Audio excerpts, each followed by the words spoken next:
The views and opinions expressed in this podcast do not necessarily reflect the views or positions of Acuma, its board of directors, its management staff, or its members. The podcast discussion presented is conversational in nature and for general information only.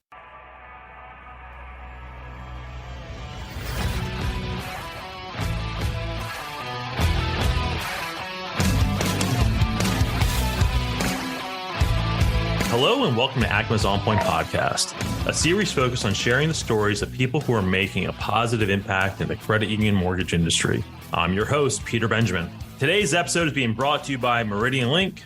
Meridian Link's scalable, cloud-based platforms help credit unions build deeper relationships with consumers through data-driven, personalized experience across the entire lending lifecycle. Meridian Link enables their customers to accelerate revenue growth, reduce risk, and exceed consumer expectations through seamless digital experiences. Joining me today from Meridian Link, my co-host, Vince Fury, Senior Vice President of Sales. Vince, how you doing, man? Doing great. Thanks for having me. It's great to be here. Oh, my pleasure. Thank you again for sponsoring today's podcast. You know, we love doing these things. We are always appreciative of everything that Meridian Link does for Acuma, but more importantly, the credit union mortgage industry. We're really just supporting the credit union movement. That I'm really appreciative of have you on here. So thank you very much. Our pleasure. Hey, so Vince, I want to, I've had an opportunity to chat with you, and I want to, bring in our special guests eventually. But before we do that, let's learn about all the latest and greatest happening over at Meridian Link. Can you please share what's happening over at Meridian Link? Yeah, so, it's interesting because I joined Meridian Link in November via the acquisition of OpenClose. I was the Chief Revenue Officer at OpenClose for about 12 and a half years, and now Senior VP in the mortgage vertical at Meridian Link, leading the sales organization. And, I until the acquisition really started to get momentum, I don't think I even understood the size and scope of Meridian Link as an organization, certainly not the vision of the organization. I think I find that to be pretty often talking to people, they don't necessarily understand the overall scope of the organization. We're, a little over $1 billion market cap organization. We're the largest consumer LOS vendor in the country. Have about 2,000 bank and credit union customers running the consumer platform. About 250, 280 give or take, on the mortgage platform.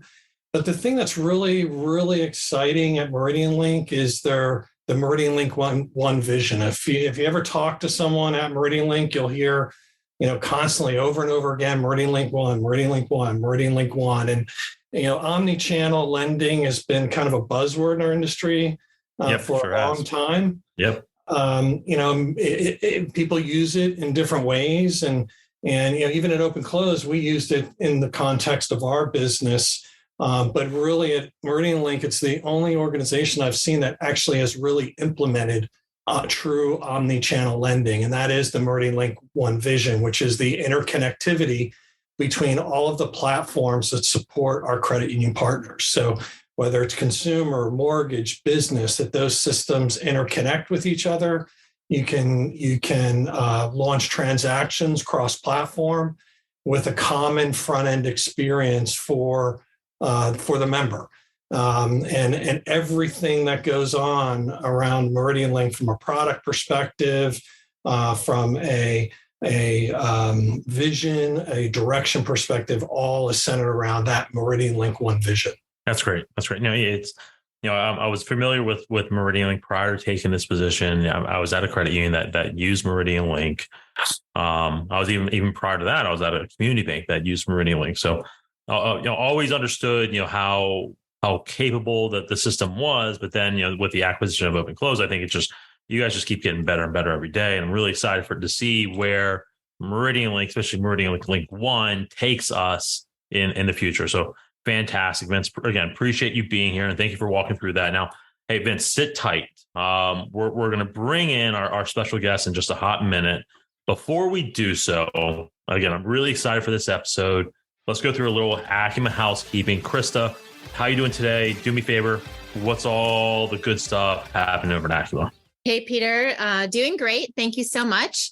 Well, the hot stuff for Acuma is in literally a matter of days. Annual conference kicks off October 1st. As you know, the team has been planning and organizing and working and building this thing out for months. And we're super excited to kick it off at National Harbor. Great attendance. And just for all of you who may be listening to this podcast, there's still time to register. If you want to, be sure to reach out to me or Cameron with the Acuma team. We'll get you signed up and we'll get you into the hotel and you can join us. We have over 50 speakers already lined up to speak at this conference. Many sponsors, exhibitors, great content, just some fun surprises in store. So really excited to get Annual kicked off. Yeah, I mean, I will say, it's the first half of the year, we'll say January through June when we were nonstop busy. Every single one of those events were home runs, in my opinion.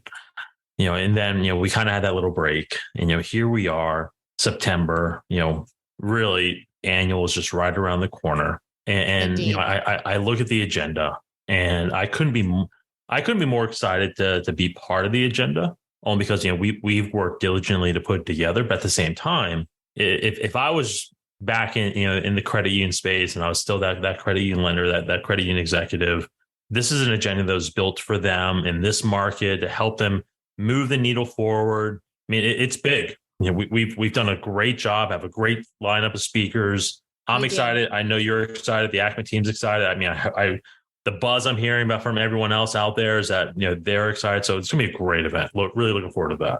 It is. Yep. It really is. Lots of panel discussions, which I think people really enjoy, honestly, because you get all the different perspectives. It isn't just one speaker. So lots of panel discussions. It'll be fantastic. Otherwise, keep an ear out, everybody. We have a lot more webinars on tap for the last quarter of the year. We have our podcast. This is a brand new initiative for Acuma starting in February. So listen to our podcast. We put those out every month, all through the year. Twice a month. Yes, twice a month. So, and then we're just already planning, have been planning for 2024. We head back to Vegas for Annual in 2024.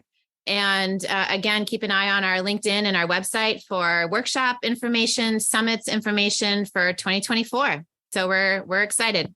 Thinking of Vegas again, we have to find someone bigger than Elvis, which I know is hard to say, but I don't know who's bigger than Elvis, Peter. We'll come up with somebody. Sinatra maybe. That could be. Celine Dion. I think she's still there. I don't really know. Maybe Lady Gaga. I don't know. We'll find someone.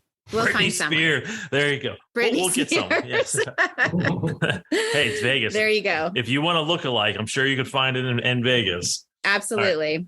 Anyways, Krista, thank you so much. Indeed. All right. Without further ado, today's guest is Nestor Villanueva, Assistant Vice President of Mortgage Production at Northwest Federal Credit Union. Nestor, welcome. And how are you doing today? Peter, good afternoon. Thank you for having me today. It's a pleasure to be here. Of course, man. Of course. I'm doing well. Good. Now, Nestor, you and I pretty much live in the DC area, so I've had the opportunity to get to know you throughout the course of the years. More so when I was part of that credit union side when I was over at Lafayette. But at the same time, having an opportunity to be in this area, I've seen you speak on different sessions or different panels at local Curins or other events that are credit union focused. Actually, you and I attended, if I remember correctly, I think the first time we met was it NAFQ's Management and Leadership Institute? It was when we just so happened to sit at the same exact table, something like that. That is correct. About, I don't know, 8, maybe going on 9 years ago. God, time flies when you're having fun. Time flies. Time flies. It does. Absolutely. But, I will say, and the reason why we wanted you as a guest was, I'm very much impressed with the things that you're doing over at Northwest. I think that you've taken, a credit union that's very well known in the DC area, and you've really built that mortgage production quite nicely. And I hear you talk about how you manage your loan officers. I hear you talk about how you lead them. And the thing is that what people need to know is that you have two different types of loan officers. You have internal loan officers that are really call center type loan officers, but then you also have a team of external loan officers that are completely remote away from you, correct? If I remember that correctly? That is correct, Peter. That is correct. So I have 17 loan officers. About 8 of those, almost half of them, operate more or less like a call center. I would say a little bit of a hybrid because I do have them attending networking events this year. But the other half of my loan officers, they're all just regular retail loan officers, and they're actually located in different states. I have loan officers in Georgia, North Carolina, and Florida. Okay. So really, and I'm sorry, your internal loan officers, are they all in like the DC area, like the Herndon area? Yes, they're all in our headquarters in Virginia. Okay, good. All right. So the reason why I asked that, and the reason I wanted you kind of paint that picture is because it's interesting because here we are. It's been a tough year, a year of a lot of ups and downs. But even when you focus on everything coming out of FHFA, it's been a year of a lot of changes or changes are on the horizon that you kind of sort of prepare for. And so that kind of brought up the question of, okay, well, how do you, Nestor, manage a team of LOs, whether they're internal or external or all together? How do you manage them during tough times? But, I see the reports. You guys are still producing. You guys are still putting out loans. You're not really retreating, or you're not really suffering from, is your production down a little bit? Yeah, it is. Everyone's production is a little down, but you're still turning and burning. You're still cranking out loans. So I guess that's the big question is, how are you managing them during these tough times? How do you keep them motivated? Thank you, Peter. That is an excellent question. It's been challenging to say the least, but I love challenges. So I'll share this with you. I started doing mortgages in 2007. So when I started as a loan officer, I had no idea what I was getting myself into. But then I had to live through the mortgage crisis of 2007, 2008, 2009 as a loan officer. So I know what it's like to be in their shoes. I was there. And then fast forward to 2013, we also had a downturn at that year. I don't know if you remember that, but interest rates did creep up. And it was the first time in my career, actually, where the phone had stopped ringing. 2007 was challenging, but I was new to the industry. So I really had nothing to lose, right? It made no difference to me that we were losing products or interest rates were going up because I started from nothing. But now, to 2023, we're back in the same cycle, right? The downturn of the economy. But now it's very different for me because I'm no longer producing, but now I'm in charge of 18 other people who rely on me to make sure that they can sustain their business. And it's definitely been challenging. But I think there are two factors that I've focused on this year. And those are, one, building trust, sure, and 2, accountability. And I think those two go hand in hand. If you have a really... So do me a favor. I sorry to cut you off. I like that you started off with trust, right? Trust and accountability, right? Even when I think back to my time, managing a team of loan officers or say a mortgage division, those two things were something I did my best to instill within that team. Because it's whether you grew up playing sports or did something else, trust and accountability were kind of ingrained in that. And everything you did and all your success and all your failures. If you didn't have trust, you didn't have accountability, your team lost. But if you had it, your team won. So let's start off with trust. How did you build that trust with your team? Because it does. Trust doesn't happen overnight. Although one of my favorite quotes is from Hemingway. He said, in order to trust someone, you just have to trust someone, right? But that's not always a reality. So how did you gain that trust with your team? Especially because it's two different types of trust that you have to get, right? You have to get trust from your internal people and trust from your external people who are all commission external. The external loan officers, yes, they're all commissioned. Okay. So definitely different types of trust that you have to gain. I would say that, and you made a good point. It doesn't happen overnight, right? So when I started at the credit union, we only had 4 loan officers. Now we made it to 17 loan officers and a manager. So I was involved in the process of hiring the team members that I have. giving them an opportunity. And I think when we moved to those markets like North Carolina, Georgia, Florida, we didn't have a name. Nobody knew what Northwest was. So I think they took a chance to come work for us, and I did the same. I mean, we interview a lot of people, and I really ended up hiring individuals that perhaps didn't have a whole lot of mortgage knowledge, but they had the drive, the determination to make it happen. And I'm a firm believer that mortgages can be taught. Anyone can learn mortgages. Yeah. I mean, if I can do it, you can do it. Absolutely.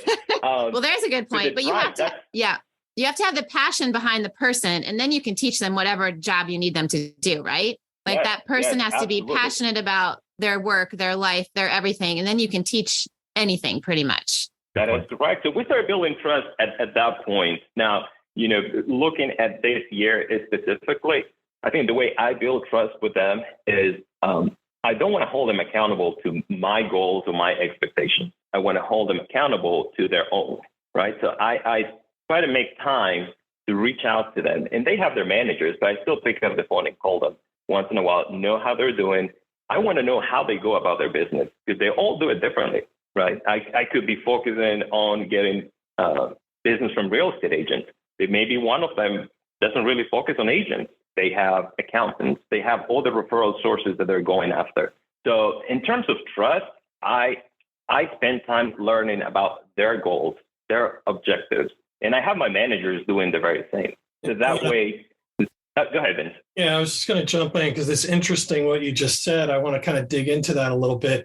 I'm going to age myself a little bit, but I originally got into origination in the early 90s. And like you've referenced, we've seen these cycles over and over again. But I think I would argue that the last 5 or 6 years has been the longest sustained, pretty high upward cycle that we've seen since I've been in the industry. And originators have to really pivot, in today's market to be successful relative to how they operated last year, the year before. And when you start talking about managing to their goals, I'm curious how their goals changed in that period from where, business was plentiful to where really the strategy had to change. I think that's an excellent segue into accountability because we had those conversations with the loan officers at the beginning of the year.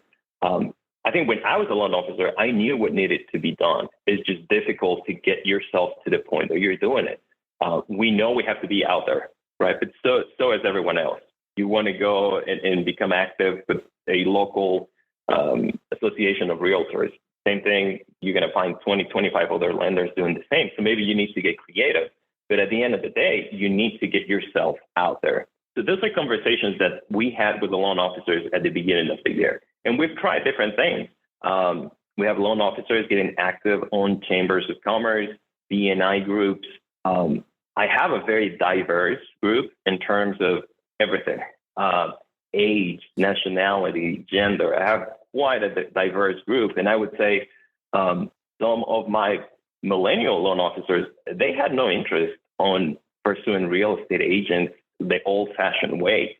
So they started going to like local events in their communities. I had one that got really involved with his kids' school, and he was able to meet two real estate agents as a result of his involvement with the school, and then be able to grow his business from there. That's where accountability comes into place, right? They told us what they want to do, what organization is going to be part of, how they're going to spend their time. And now my managers and I, we hold regular meetings with them. We want to know every week what they've done. And again, the purpose is not to have them do what we want them to do, but to make sure that they're pursuing the business in the way they intended to do it. So, okay. So, we made that transition into accountability, which I appreciate, right? But I kind of frame this up in this fashion. It's like, in order there's two different types of accountability. There's personal, and then there's accountability that you kind of push on someone, right? They're accountable to do their own work, right? But that's also a reflection of personal accountability. But in many ways, for that accountability that you push on them, right, that you kind of hold them accountable to do stuff. And in many ways, trust is a big factor in that, right? I used to use this analogy a lot with my team when I was at Lafayette. and it's a stupid sports analogy, but it's one that I can speak to very clearly. Now, a long time ago, probably in my younger years when I was a lot more in shape, I was once an athlete, and had the opportunity to play lacrosse, in college, but also post college.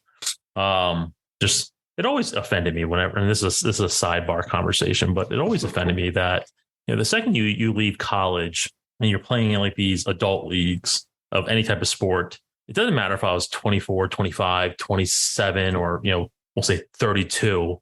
They called the leagues the Silver League. I was always a little offended by that. But anyways, I digress. But so I played lacrosse, right? And I played defense, right? I'm not the tallest guy on earth, but I was always strong and I was always agile. And I always had that advantage to me. But playing defense, I'm not sure if you guys know the sport of lacrosse. It's very similar to hockey. You have, a goaltender, then you typically have 3 defenders, right? And oftentimes, defense, they tend to play in like a zone defense where, you're kind of in your section that you're supposed to basically guard. Or you could be in when you play man-to-man, any type of sport that has whether it's basketball, I guess hockey, soccer, I guess that they all have man-to-man.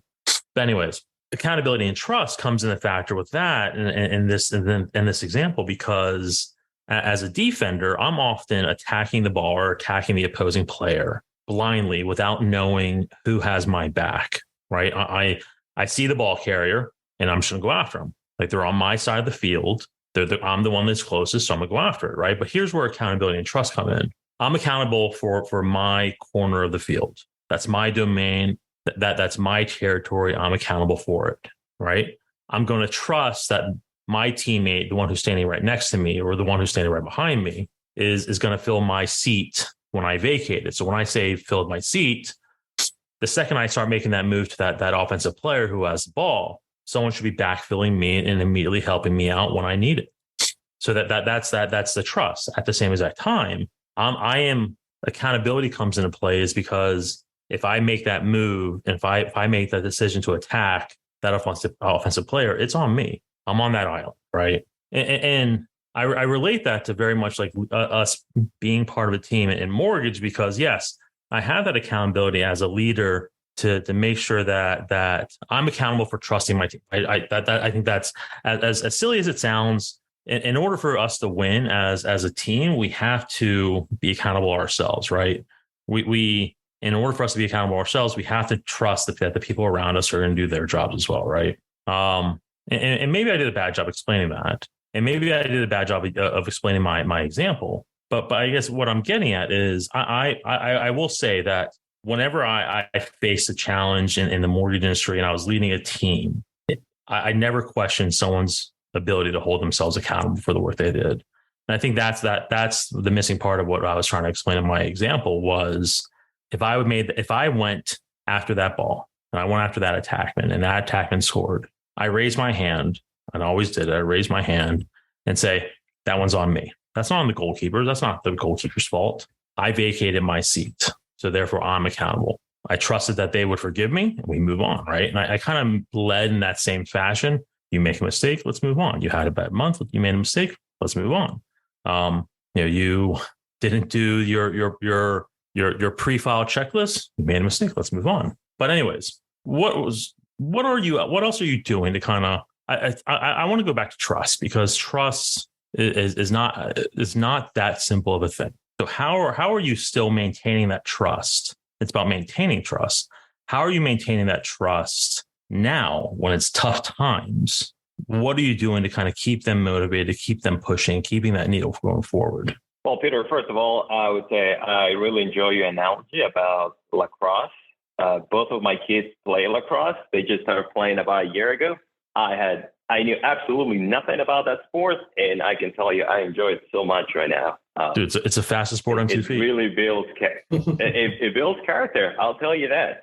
But in the same analogy that you gave in touching base, kind of circling back to trust and accountability, I think as managers, oftentimes maybe we see ourselves as the coach of the team, but in reality, we're just another player on the field. True. At least that's the way I see myself. So to your point, when something goes wrong, just like I expect my team members to acknowledge it, I think they expect me to do the same. And accountability, just like trust, it goes both ways. So I know I'm holding my team members accountable, but they do the very same to me. And I think because there's trust between us, they're not afraid to speak up and tell me what is that they need. So to answer your question, how do I continue to build that trust now? I'll give you an example. I mean, it's challenging. There's some products that we have to pull back. And I know that it hurts my loan officers. I know that some products that was a differentiator for them, they're no longer there, right?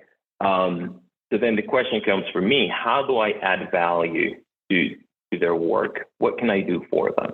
And that's when I have to listen. And earlier this year, we kind of pivot a little more towards marketing needs, right? Because we already know that if there are products that they want, it's probably not going to happen on that this year. So then we shifted to marketing. What is it they need? And they all have different needs. So maybe they need flyers. They're not expensive. That's something that I can work on. I can get with marketing. We can design or redesign flyers for them. Promotions. We always have promotions in the mortgage department, and I'll tell you, 99% of those ideas came from my loan officers. What should we do, right? What do you think is going to bring in more business? Waiving the origination fee? Do we try to give a credit for purchase loans, appraisal coupons, you name it? A lot of those ideas come from them. So I want to make sure that they're acknowledged and that they feel valued, that they know that they have a voice, that their opinions matter, and that I'm in the same boat as they are, right? I'm trying to make the best with what I have, with the resources I have in front of me. And I think that goes a long way for most of them, for the most part.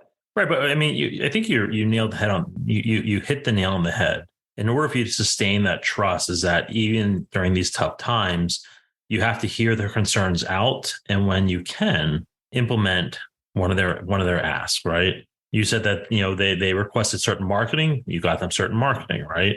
I'm sure there was a lot of marketing or some of the marketing ideas that they wanted or flyers that they wanted that you're like, yeah, we can't do that, right? But I'm sure you found that balance of this is what I can give you based off of your ask, and at the same time, when they have concerns, you're hearing them, right? So I think maybe that's part of it. Maybe that's how you keep them motivated, is just by being that ear for them to, I guess, complain. I don't want to say complain to, but I think but you're right. You're right. I mean, so I look at my loan officers the way I used to look at my pipeline when I was a loan officer, and I think borrowers, they appreciate honesty, right? You don't want to keep a pre-approval for 45 days, then tell them that they didn't qualify for it from the beginning. It makes you look bad. If you know what you're doing, you're going to have these conversations with them, and maybe they don't qualify for a loan now, but you will set expectations and the steps as to what they need to do in order to get to that point. And I take the same approach with my loan officers. And you're right. I mean, this year I found myself saying no to my loan officers' requests more than ever before. And that is difficult. It is difficult because nobody wants to hear that. So, no matter how much they trust you and how much you trust them, it's not a good moment. But so with that, they appreciate it, honestly. So with that, though, Nestor, it kind of leads into something else. Like if you do hear no a lot, which, we all have, I mean, it's been an interesting year, right? How do you then turn that back into a positive and or make sure, and you can answer this probably too, Vince, because you lead your sales department, like making sure those employees still are feeling motivated and valued. And, how do you make them also, do you give them, an extra half a day off because it's been a rough week? Or, how do you promote their work-life balance along with, some of the sad stuff that's been going on in the industry this year? Like, how do you wrap all that in, because it's all part of the person, right? And staying motivated, Yeah. It is. Well, number one, I always let at least a day or two go by for them to cool off, right? Especially when you're dealing with sales reps, they have very type A personalities. And I know that. I acknowledge that. So I always let them cool off for a day or two. And then I'll follow up with them. I'll circle back. And now the conversation is different, right? Now the conversation is no longer about what we cannot do. So let's try to focus on what we can do. And just being honest with them. I mean, so many times I have the conversations with them. It's like, okay, well, let's look at where we stand. What have you accomplished this year? What do we have that is of value to you? I mean, we're still doing home equities up to 100%. Do you know other loan officers doing that? No. I mean, yes, we're not doing this, but we're doing this other products. We do have these other options. And when that's not enough, I'm not afraid to bring in all the benefits that we have at the credit union. I would say when I made the switch from being on the banking side to the credit union world, all I saw was opportunity. And I'm 9 years into the credit union world. Yes, we're going through a downturn right now, but that does not change the fact there's so many opportunities in the mortgage market within the credit union world. And that's something I always share with my loan officers. And we reap the benefits of it, right? It's difficult to build a book of business, but with a credit union, we have so many people calling in because their parents told them to, right? Yes, I'm working with, I'm not going to name the lender, but one of the big ones. But my mom really told me that I need to call you guys first. And then those are leads to go back to the loan officers. Where else are you going to get that? And it's not a cold lead. It's a lead that already comes with loyalty. They have expectations for us. They know we can help them. And that's really what sets us apart. So yes, it's challenging right now, but let's look ahead. There's always opportunity. Yeah, and I will say this, Nestor, and Chris, again, great question. I will say this, when I look at all the credit unions out there, when I say out there, just, the ones that we meet along the way, I mean, especially when I look at think about your loan officers, you guys are lucky. I mean, your credit union is still talking mortgage, right? There are a lot of credit unions who completely dried up. It's like Bruno, they're just not talking about it anymore, right? And that I'm waiting for the time when that dad joke, when that bad Disney reference gets out of date, but I'm going to keep using it as long as I possibly can. But anyways, I'm thinking back to June when we were in Louisville, and I appreciate that this person's, I'm not going to mention the person, but I shall mention the person's name, but Dan Sugg, I'm not sure if you know him. He's out of a credit union in Michigan. He kind of said to the group, he's like, you're doing your team a disservice if you're not talking mortgage, if your credit union's not talking mortgage, right? And so he was addressing a group that, so many people were like, our marketing department is just not talking about mortgage anymore, right? And so when I think about you, Nestor, coming back to you, I like to think that your team is benefiting from your hard work of continuing the efforts to get your marketing department to continue to talk mortgage, right? Because if they're not talking mortgages, you're going to be forgot about. That's the truth of the matter, right?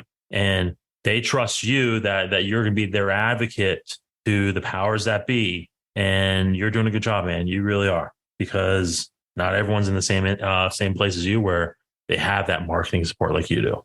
So kudos. Thank you, Peter.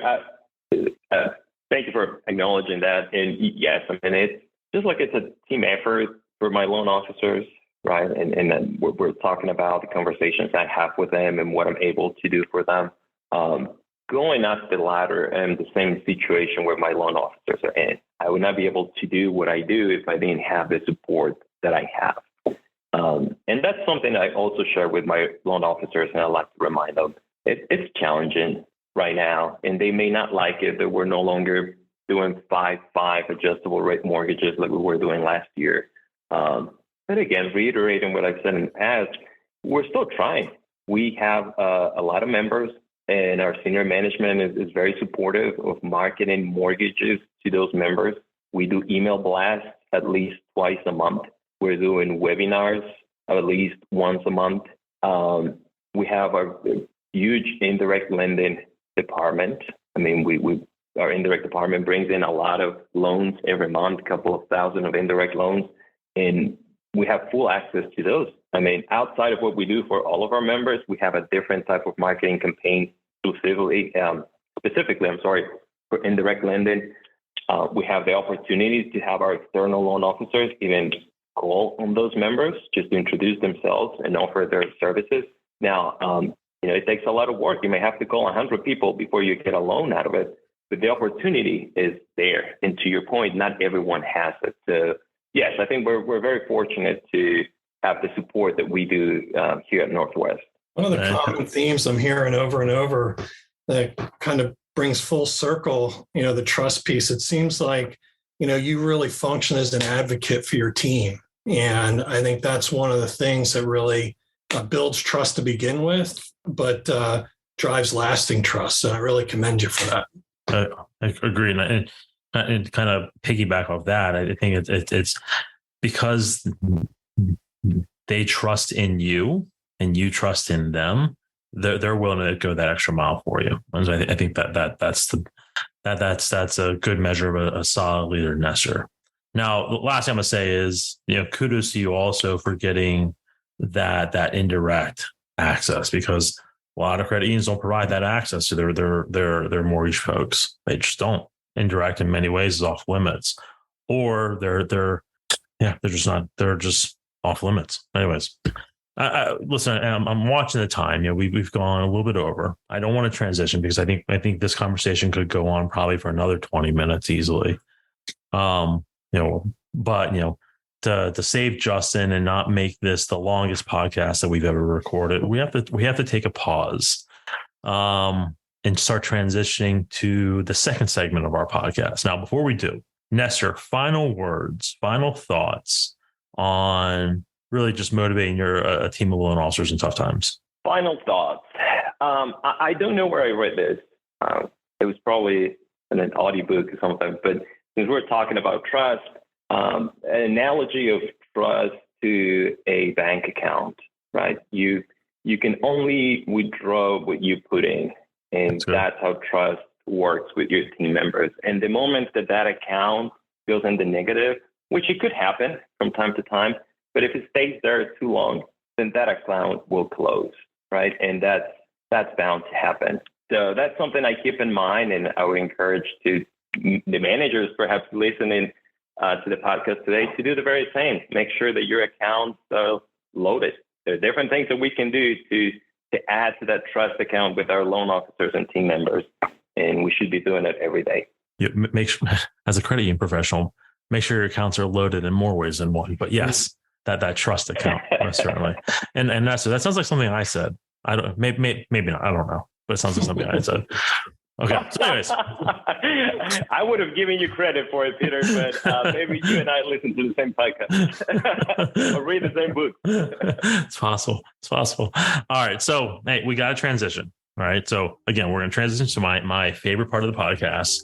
And again, this is where we do Jeopardy, fun facts, trivia, dad jokes. I mean, you name it. This is what, this is one of those things that we can just take a step back. We've had some serious conversations. We've laughed, we joked, and we hopefully have inspired people. But this is where we have an opportunity to just take a step back and just kind of have some fun.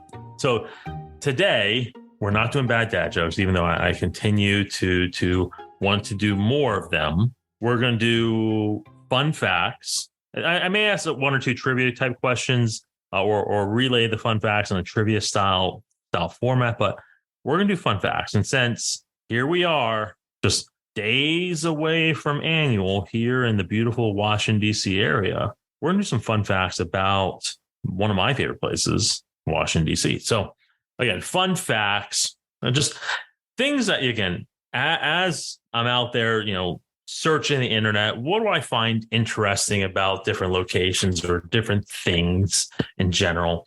And so one of the fun facts that I find quite interesting is that, all right, so Washington, D.C., here we are. And by the way, have you guys ever been to Library of Congress, just out of curiosity, just gone to visit?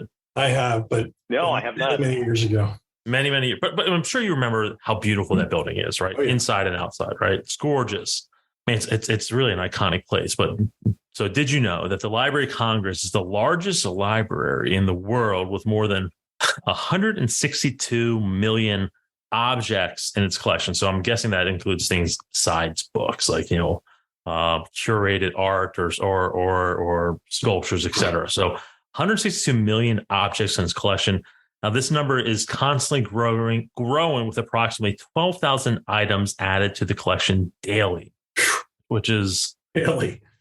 That's amazing. And by the way, I've been there. I don't think that I really want to know where they're putting all these things, but it's regardless, it's a beautiful building. Beautiful building. I want to know who counts 12,000 new things a day. Like, who counts that? People. About 6,000 people. Right. Exactly. I'm sure science. A lot of helpers. Science, probably science. Yes. Science. I'm just going to go with science. That's going to be just the fallback, science.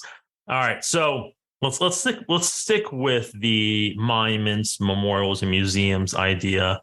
All right. So right down the street, actually really not even right down the street. It's kind of sort of right across the street. The U.S. Capitol. So again, iconic.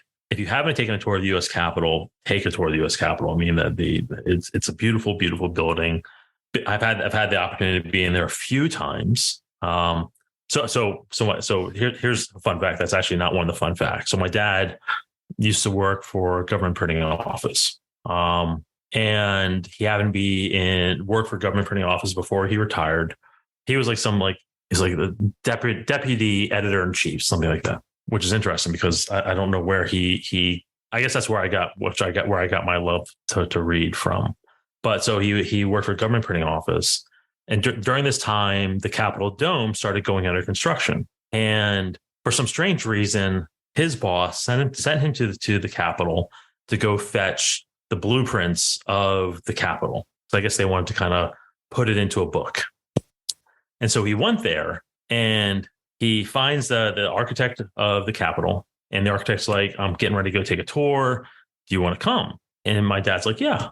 And so he ends up going in the dome. He ends up going in this dome. My dad's a big dude. My dad's 6'4", probably as wide as I am. And apparently the dome, the walls between, so it's cast iron. So the distance between the cast iron wall or the exterior shell and the interior wall is only about 2.5 feet. And my dad is probably about 3 feet wide and 6'4". And apparently he just walks all the way around. He gets to the top and he sees like these beautiful views of Washington, D.C. And so that's not really the fun fact. But when I saw this it's called this little fun fact. It reminded me of it. But anyways, stupid story.